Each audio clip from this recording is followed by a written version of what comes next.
Praise the Lord. നിങ്ങളെല്ലാവരെയും blessed മോർണിംഗിലേക്ക് യേശു ക്രിസ്തുവിൻ്റെ നാമത്തിൽ സ്വാഗതം ചെയ്യും.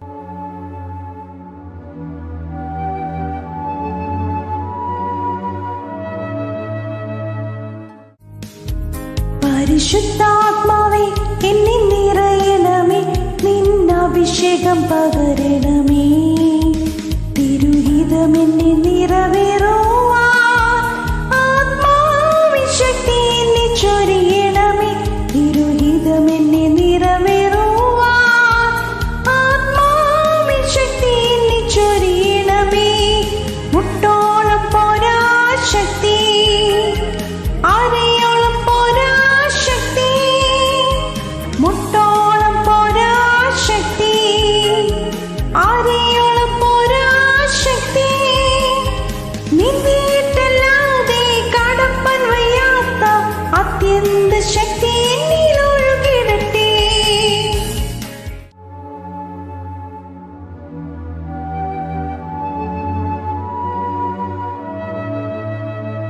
പ്രിയരെ, അനുഗ്രഹിക്കപ്പെട്ട ഒരു പ്രഭാതം കൂടെ നമ്മുടെ ജീവിതത്തിൽ അനുവദിച്ചു തന്ന വലിയവനായ ദൈവത്തെ നമുക്ക് ഒരുമിച്ച് ചേർന്ന് നന്ദി പറയാം. എത്ര പേർ പറയും, ഞാൻ നിന്നതല്ല, എൻ്റെ ദൈവം എന്നെ നിർത്തിയതാണ്. ഒന്നുകൂടെ പറഞ്ഞു കഴിഞ്ഞാൽ 2024 മെയ് മാസം 24 വരെയും എന്നെയും എൻ്റെ കുടുംബത്തെയും പ്രത്യേകിച്ച് പകർച്ചവ്യാധിയിൽ നിന്നും അനേക പ്രതികൂലത്തിൽ നിന്നും പ്രതിസന്ധിയിൽ നിന്നും കണ്ണിലെ കൃഷ്ണമണി പോലെ സൂക്ഷിക്കുകയും വിടുവിക്കുകയും ചെയ്ത വലിയവനായ ദൈവത്തിന് നന്ദി പറഞ്ഞുകൊണ്ട് ഈ പ്രഭാത ചിന്തയിലേക്ക് നമുക്ക് ഒരുമിച്ച് അടുത്തു വരാം. ജീവിപ്പിക്കുന്ന ആത്മനദി. പ്രിയരെ, പ്രാരംഭവാക്യത്തിലേക്ക് യെഹെസ്കേൽ പ്രവാചകന്റെ പുസ്തകം 47 അധ്യായം അതിൻ്റെ 9 വാക്യം. എന്നാൽ ഈ നദി ചെന്നു ചേരുന്നിടത്തൊക്കെയും ചലിക്കുന്ന സകല പ്രാണികളും ജീവിച്ചിരിക്കും. ഈ വെള്ളം അവിടെ നിന്ന് വന്നതുകൊണ്ട് ഏറ്റവും വളരെ മത്സ്യങ്ങൾ ഉണ്ടാകും. ഈ നദി ചെന്നു ചേരുന്നിടത്തൊക്കെയും അത് പഥ്യമായി തീർന്നിട്ട് സകലവും ജീവിക്കും. പ്രിയരെ, ഈ പ്രഭാതത്തിൽ നമ്മോടിടപെട്ട അനുഗ്രഹിക്കപ്പെട്ട വചനത്തിനായി നമുക്ക് ഒരുമിച്ച് ചേർന്ന് ദൈവത്തിന് നന്ദി പറയാം. ഈ പ്രഭാതത്തിൽ ഞാനും നിങ്ങളും ചിന്തിക്കുന്നത് ജീവിപ്പിക്കുന്ന ആത്മാവിൻ്റെ നദി എന്നുള്ളതാണ്. ഹല്ലേലൂയ.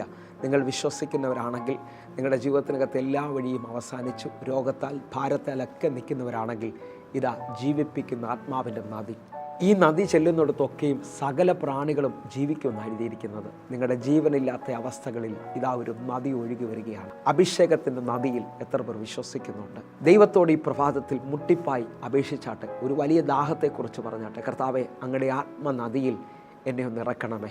മുട്ടോളമല്ല, അരയോളം പോരാ, നീന്തിയിട്ടല്ലാത്ത ഒരു അനുഭവം. ഹല്ലേലൂയ. നദിക്കകത്തേക്കാണ് നിങ്ങൾ ഇറങ്ങുന്നതെങ്കിൽ നിങ്ങളുടെ അവസ്ഥകൾക്ക് വ്യത്യാസം വരും. ഒഴുക്കുള്ള ഒരു വെള്ളത്തിലാണ് നിങ്ങൾ നിൽക്കുന്നതെങ്കിൽ ഞാൻ നിങ്ങളോട് വിളിച്ചു പറയാം, ഇന്നലത്തെ അനുഭവം ആയിരിക്കത്തില്ല ഇന്ന്. കാരണം ആ വെള്ളം ഒഴുകിക്കൊണ്ടിരിക്കുകയാണ്. ഹല്ലേലൂയ.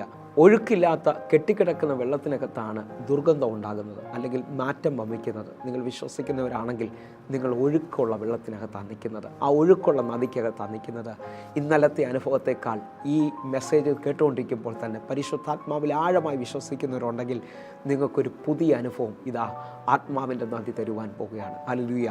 ഒഴുക്കുള്ള നദിയുടെ മുമ്പിൽ തടഞ്ഞു നിൽക്കുന്നതിനെ നദി ഓവർകം ചെയ്യും എന്ന് പറഞ്ഞാൽ, ഇന്നലെ കണ്ട പ്രശ്നങ്ങളെയെല്ലാം നിങ്ങൾ ആത്മാവിൻ്റെ നദിയിൽ ജയിക്കാൻ പോവുകയാണ്. നിങ്ങൾ വിശ്വസിക്കുന്നവരാണെങ്കിൽ നിങ്ങളുടെ ജീവിതത്തിനകത്ത് വലിയ പുതുക്കങ്ങൾ സംഭവിക്കാൻ പോകുന്നു. ഹല്ലേലൂയ.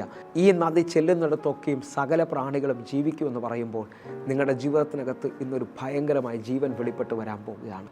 ഒന്നും കൂടെ നിങ്ങൾ ശ്രദ്ധിക്കാമെങ്കിൽ, ഈ നദിയെക്കുറിച്ച് യോഹന്നാന്റെ സുവിശേഷത്തിൽ യേശു പറയുന്നത് നിങ്ങൾ ശ്രദ്ധിക്കണം. എത്ര പേർ അഭിഷേകത്തിന് വേണ്ടി ദാഹിക്കുന്നവരാണ്? യോഹന്നാന്റെ സുവിശേഷം 7 അധ്യായം അതിൻ്റെ 37 വാക്യം. ഉത്സവത്തിൻ്റെ മഹാദിനമായ ഒടുക്കത്തെ നാളിൽ യേശു നിന്നുകൊണ്ട് ദാഹിക്കുന്നവനെല്ലാം എൻ്റെ അടുക്കൽ വന്ന് കുടിക്കട്ടെ. 38 വാക്യം. എന്നിൽ വിശ്വസിക്കുന്നവൻ്റെ ഉള്ളിൽ നിന്ന് തിരുവെഴുത്ത് പറഞ്ഞതുപോലെ ജീവജലത്തിൻ്റെ നദികൾ ഒഴുകുമെന്ന് വിളിച്ചു പറഞ്ഞു. 39 വാക്യം. അവൻ ഇത് തന്നിൽ വിശ്വസിക്കുന്നവർക്ക് ലഭിക്കാനുള്ള ആത്മാവിനെ കുറിച്ചാകുന്നു പറഞ്ഞത്. പ്രിയരെ, ഈ വാക്യം വായിച്ചതിൻ്റെ ആഴം നിങ്ങൾ ശ്രദ്ധിച്ചു നോക്കിയേ. എനിക്ക് നിങ്ങൾക്കും എങ്ങനെ ഇന്ന് ആത്മനദിയിലേക്ക് ഇറങ്ങാമെന്ന് ചോദിച്ചാൽ വലിയൊരു ദാഹത്തോടുകൂടെ യേശു പറയുക, ദാഹിക്കുന്നവരും എൻ്റെ അടുക്കലേക്ക് വരണം. വിശ്വാസത്തിൻ്റെ ഉയർന്ന നിലയാണ് ദാഹം എന്ന് പറയുന്നത്. എനിക്കിനി മുമ്പോട്ട് പോകണമെങ്കിൽ ദാഹജലം കിട്ടിയേ പറ്റത്തുള്ളൂ. ഹല്ലേലൂയ. അല്ലാതെ എൻ്റെ ജീവിതം മുമ്പോട്ട് പോകത്തില്ല. ആത്മാവിൻ്റെ നദിക്ക് വേണ്ടി, അല്ലെങ്കിൽ ആത്മാവിൻ്റെ നദിയിലേക്ക് ഇറങ്ങാൻ ദാഹിക്കുന്നവരുണ്ടെങ്കിൽ ഈ പ്രഭാതത്തിൽ നിങ്ങളുടെ ജീവിതത്തിൽ പുത്തൻ അനുഭവങ്ങൾ ഉണ്ടാകും. കാരണം ദാഹിക്കുന്ന ഏവരും എൻ്റെ അടുക്കൽ വരട്ടെ, എന്നിൽ നിന്ന് കുടിക്കട്ടെ എന്ന് പറഞ്ഞിട്ട് അടുത്ത പദം എഴുതിയാണ്, വിശ്വസിക്കുന്നവൻ്റെ ഉള്ളിൽ നിന്ന് തിരുവെഴുത്ത് പറഞ്ഞതുപോലെ ജീവജലത്തിൻ്റെ നദികൾ ഒഴുകും. ഹല്ലേലൂയ.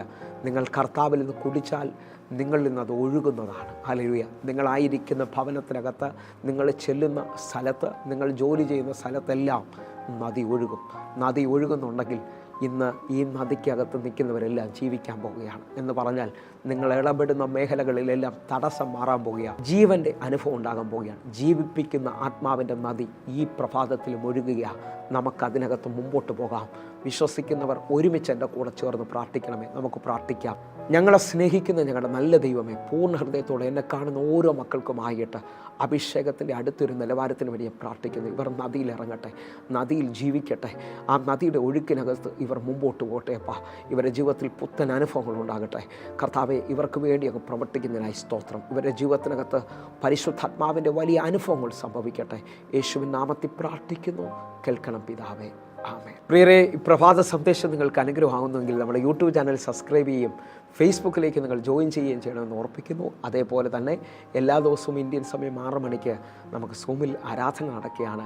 നിങ്ങളും കടന്നു വരണമെന്ന് ഓർപ്പിക്കുന്നു. വേഗത്തിൽ ഈ കാണുന്ന നമ്പറിൽ വിളിച്ചുകൊണ്ട് സൂം ID നിങ്ങൾ കളക്ട് ചെയ്താട്ടെ, നിങ്ങളുടെ പ്രാർത്ഥനാ വിഷയങ്ങൾ അറിയിച്ചാട്ടെ. എങ്കിൽ അടുത്ത ദിവസം കാണുമ്പോഴേയും സ്വർഗത്തിലെ ദൈവം നിങ്ങളെ കാക്കുമാറാകട്ടെ. God bless you. ആമേൻ.